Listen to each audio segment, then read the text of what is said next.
Hello student, स्वागत है आप सभी का इस वीडियो में। तो आज हम लेकर के आ चुके हैं कक्षा 10वीं के विद्यार्थियों के लिए विषय विज्ञान अर्धवार्षिक परीक्षा के लिए प्रश्न। जी हाँ स्टूडेंट्स, तो चलिए फिर आज का ये वीडियो स्टार्ट करते हैं। और वीडियो में आगे बढ़ने से पहले आप सभी से एक छोटी सी रिक्वेस्ट है कि यदि आपने अभी तक चैनल को सब्सक्राइब नहीं किया है तो सबसे पहले चैनल को सब्सक्राइब कीजिए, बेल आइकन को प्रेस करके ऑल पर सेट कर लीजिए, ताकि जब भी हम नेक्स्ट वीडियो अपलोड करें तो आपके पास नोटिफिकेशन पहुंच जाए। तो बच्चों, परीक्षा में समय 3 घंटे का आपको मिलने वाला है और 80 अंक का आपका पेपर यहाँ पे आने वाला है। अब नीचे यहाँ पे निर्देश कुछ इस तरीके से दिए रहेंगे और सबसे पहला प्रश्न स्क्रीन पर आप देख सकते हैं, सही विकल्प चुनकर लिखिए। तो बच्चों, सही विकल्प चुनकर के आपको यहाँ पे लिखना है। सबसे पहला प्रश्न, अलैंगिक जनन मुकुलन द्वारा होता है। तो ये आपका पहला प्रश्न हो गया और इस वीडियो में सिर्फ और सिर्फ क्वेश्चन आपको दिए जाएंगे। इसके बाद सॉल्यूशन का वीडियो जल्द ही चैनल पर अपलोड किया जाएगा। तो सबसे पहले सभी क्वेश्चन को आप यहाँ पे देख लीजिए। पहला प्रश्न हो गया। इसके बाद दूसरा प्रश्न है, निम्न में से कौन मानव में मादा जनन यंत्र का भाग नहीं है। इसके बाद तीसरा प्रश्न है, स्वपोषी पोषण के लिए आवश्यक है। ये आपका तीसरा प्रश्न हो गया। इसके बाद चौथा प्रश्न है, निम्न में कौन सा लवण क्रिस्टलन जल युक्त नहीं है। ये आपका चौथा प्रश्न हो गया। इसके बाद पांचवा प्रश्न है, निम्न में कौन खनिज अम्ल नहीं है। ये आपका पांचवा प्रश्न हो गया। इसके बाद छठवां प्रश्न है, देखिए यहाँ पर पतले तारों में धातुओं के खींचे जा सकने की क्षमता कहलाती है। तो ये आपका छठवां प्रश्न यहाँ पे हो गया। तो इन सभी प्रश्न को अच्छे से तैयार कर लीजिए बच्चों। इसके बाद आगे बढ़ते हैं। यहाँ पे देखिए सातवां प्रश्न आ गया है, सामान्यतः अधातुएं चमकहीन होती हैं, लेकिन निम्नलिखित में से कौन सी अधातुएं देखिए में चमक होती है। तो यहाँ पे देखिए आपको बताना है। सबसे पहले प्रश्न को ध्यान से समझ लीजिए कि सामान्यतः जो अधातुएं होती हैं वो चमकहीन होती हैं, लेकिन इनमें से कौन अधातु है जो कि जिसमें चमक होती है, तो वो आपको यहाँ पे बताना है। इसके बाद आठवां प्रश्न, पादव में जाइलम उत्तरदायी है। आपका आठवां प्रश्न हो गया। इसके बाद आगे बढ़ते हैं। यहाँ से दूसरा प्रश्न आपका शुरू हो जाता है, रिक्त स्थान की पूर्ति कीजिए। फिलिंदी ब्लैंक्स आ चुके हैं। सबसे पहला प्रश्न है, बे अभिक्रियाएं जिनमें अभिकारकों के बीच आयनों का आदान प्रदान होता है डैश कहलाती हैं। तो क्या कहलाती हैं वो आपको यहाँ पर बताना है। इसके बाद दूसरा प्रश्न है, किसी रासायनिक अभिक्रिया का समीकरण के रूप में प्रतीकात्मक निरूपण डैश कहलाता है। इसके बाद तीसरा प्रश्न, धात्विक ऑक्साइड पर्याय डैश होते हैं। इसके बाद चौथा प्रश्न यहाँ पे है, मैंने ऑप्शन बोल दिया था। तीसरा प्रश्न, इसके बाद चौथा प्रश्न, जल एक डैश ऑक्साइड है। इसके बाद पांचवा प्रश्न है, भंगुरता पर्याय डैश का प्रमुख गुण है। इसके बाद छठवां प्रश्न देखिए, थर्मामीटर एवं बैरोमीटर में डैश का प्रयोग किया जाता है। इसके बाद सातवां प्रश्न, मनुष्य में डैश जनन होता है। तो ये आपके सभी प्रश्न हो गए दूसरे प्रश्न में जो रिक्त स्थान थे। इसके बाद आगे बढ़ते हैं और इनके आंसर भी जल्द अपलोड किए जाएंगे हमारे इस चैनल पर। सभी सब्जेक्ट के सॉल्यूशन जल्द ही अपलोड किए जाएंगे। इसके बाद थर्ड क्वेश्चन स्क्रीन पर आप देख सकते हैं, सही जोड़ी मिलाइए। तो सही जोड़ी आपको यहाँ पे मिलाना है। सबसे पहला प्रश्न है, विद्युत के द्वारा अपघटन, और दूसरा है सोडियम, तीसरा है पादप का लैंगिक भाग, चौथा है अलैंगिक जनन और पांचवा है मादा युग्मक।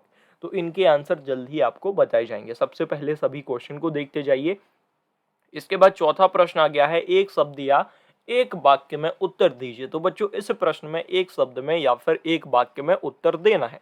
सबसे पहला प्रश्न, धातुओं की सतह चमकदार होती है, यह गुण क्या कहलाता है।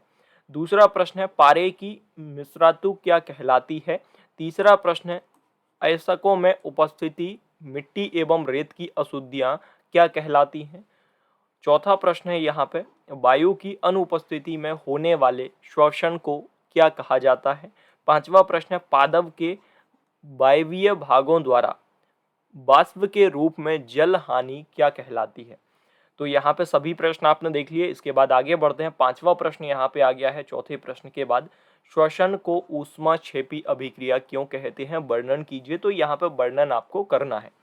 इसके बाद आगे बढ़ते हैं। छठवां प्रश्न देखिए, ऊष्माक्षेपी एवं ऊष्माशोषी अभिक्रिया का क्या अर्थ है, उदाहरण दीजिए। तो यहाँ पे इस प्रश्न में आपको बताना है कि ऊष्माक्षेपी और ऊष्माशोषी अभिक्रिया का अर्थ क्या है और साथ में उदाहरण भी आपको देना है। इसके बाद सातवां प्रश्न, क्रिस्टलीकरण से क्या समझते हो। तो यहाँ पे इस प्रश्न में आपको बताना है कि क्रिस्टलीकरण से आप क्या समझते हैं।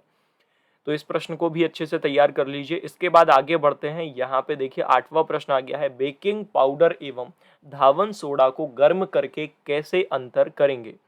तो इस प्रश्न को भी अच्छे से तैयार कर लीजिए। और आगे बढ़ने से पहले मैं आपको बता देता हूं कि आप पीडीएफ को कैसे डाउनलोड कर सकते हैं, क्योंकि स्टूडेंट्स के कमेंट आ रहे थे, मैसेजेस आ रहे थे कि सर पीडीएफ भी आप प्रोवाइड करा दीजिए। तो जो पूरा पीडीएफ आप स्क्रीन पर देख पा रहे हैं, ये सभी क्वेश्चन इस पीडीएफ में आपको मिल जाएंगे, विद सॉल्यूशन भी आपको मिल जाएंगे। पीडीएफ किस तरीके से डाउनलोड करना है, पीडीएफ डाउनलोड करने के लिए आपको गूगल में जाना है। यहाँ पे आने के बाद माय स्टडी जानकारी आपको इस तरीके से लिख लेना है। जी हाँ स्टूडेंट्स, इस वेबसाइट पर आपको सभी सब्जेक्ट के पीडीएफ मिल जाएंगे। माय स्टडी जानकारी सर्च करना, जैसे ही आप सर्च करोगे फर्स्ट लिंक आपके सामने आएगी, इस पर क्लिक करके ऑफिशियल वेबसाइट को ओपन कर लेना। अब यहाँ पे सबसे पहले टॉप पर ही आपको टेबल बनी हुई दिख जाएगी, class 9th half yearly paper, class 10th, class 11th, class 12th।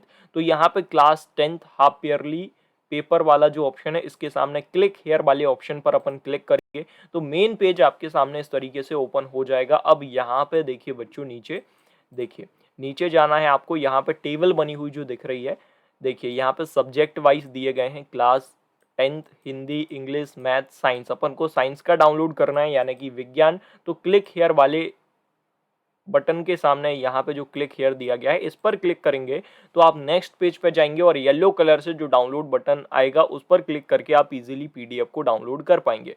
तो जाइए स्टूडेंट्स, माय स्टडी जानकारी वेबसाइट पर और पीडीएफ को डाउनलोड कर लीजिए। सभी सब्जेक्ट के पीडीएफ यहाँ पर अवेलेबल है। इसके बाद आगे बढ़ते हैं। 9वां प्रश्न देखिए, पादप हार्मोन क्या है। तो इस प्रश्न में आपको बताना है कि पादप हार्मोन क्या है।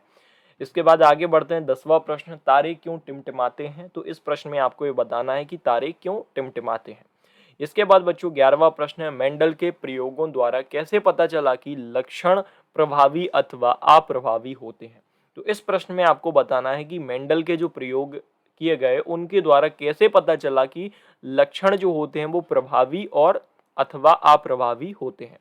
तो इस प्रश्न को भी तैयार कर लीजिए। इसके बाद 12वां प्रश्न आ गया है, देखिए, सहसंयोजी आबंध किसे कहते हैं। कार्बन, देखिए कार्बनिक यौगिक के मध्य किस प्रकार के आबंध होते हैं। तो इस प्रश्न को भी अच्छे से तैयार कर लीजिए।